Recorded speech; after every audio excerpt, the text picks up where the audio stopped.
Hello everyone. Now we will have to learn the second poem of our textbook First Flight, that is Fire and Ice. Yes, by Robert Frost. Composed by Robert Frost. Robert Frost was an American poet, and he is famous for writing in very simple English and describing rural life with a realistic touch. If you are watching my video for the first time, please subscribe. You can listen to the explanation of the English lessons from classes 6 to 10 CBSE. Now, let's move on to the video. Robert Frost was an American poet, but initially his work was published in England before it was published in America. He was awarded the Congressional Gold Medal in 1960 for his poetic creations. On 22nd July 1961, he was honored as Poet Laureate of Vermont. He had also bagged 4 Pulitzer Awards. Now let's come to the poem, Fire and Ice. We all know that our physical body is formed by a combination of the 5 great elements, and these are earth, water, fire, air, and space. Now, among these 5, the poet Robert Frost has taken 2 elements, fire and ice. We all know that ice is a water substance. The poet has chosen these as symbols of destructive features which are capable of destroying human emotions completely. Now, let's start with the poem. Some say the world will end in fire, some say in ice. From what I have tasted of desire, I hold with those who favor fire. But if it had to perish twice, I think I know enough of hate to say that for destruction, ice is also great and would suffice. The poet says that some people opine when the entire world will come to an end, fire will be the cause of that. Here, fire is equated to desire. Then there are some other people. According to them, ice would bring the complete destruction. Here, ice is equated to hatred.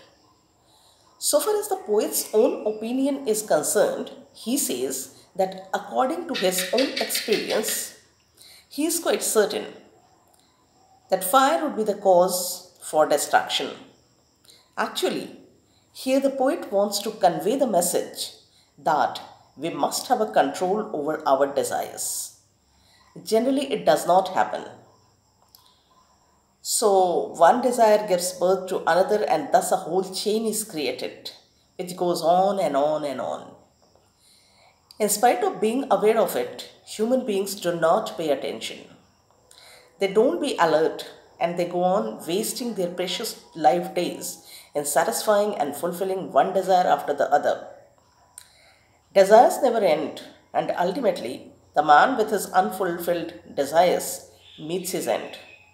Thus, desires become the cause of destruction and devastation.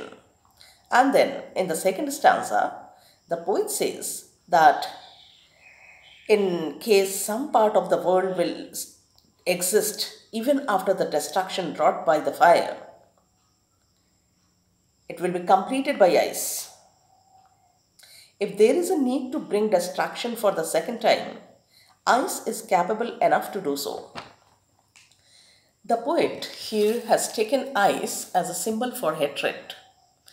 And he says, while chasing desires, while cherishing desires, if human beings fail to meet with their complete ruin, hatred has the power to complete that. See, when we hate a person, we become blind to his merits. Only his flaws and demerits catch our attention.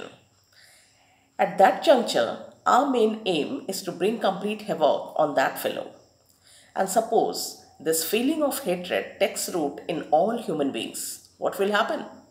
They will fight with each other and thus will surely invite complete destruction for themselves. So, the central idea or the main essence of this poem is we must have desire, we must try to fulfill those desires, but there must be a limit to it. We should take proper enjoyment of our life as the days are very limited. Secondly, we should not go on hating others. That is not at all going to be beneficial for us. Hatred snatches our energy and all good qualities and throws us into a pit of nothingness and complete destruction. So, we need to be wise enough to pull ourselves out from such mire. Now, let's concentrate upon the poetic and literary devices here. Here in the first two lines of the first stanza, anaphora has been used. Now, what is anaphora? Anaphora is the repetition of a word or phrase at the beginning of successive clauses. Here you see both the lines start with some say. Some say the word will end in fire, some say in ice. So, anaphora has been used. As we see, the occurrence of the same letter or sound at the beginning of adjacent or closely connected words in this some say, obviously consonant sounds, and favor fire. So the use of alliteration is also there.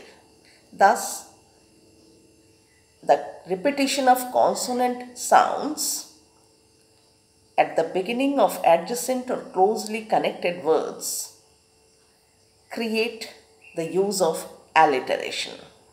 Then here we find the use of assonance in the first line of the first stanza itself.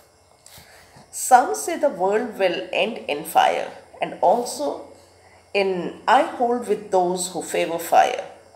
O sound is repeated. And in the first one, some say the word will end in fire.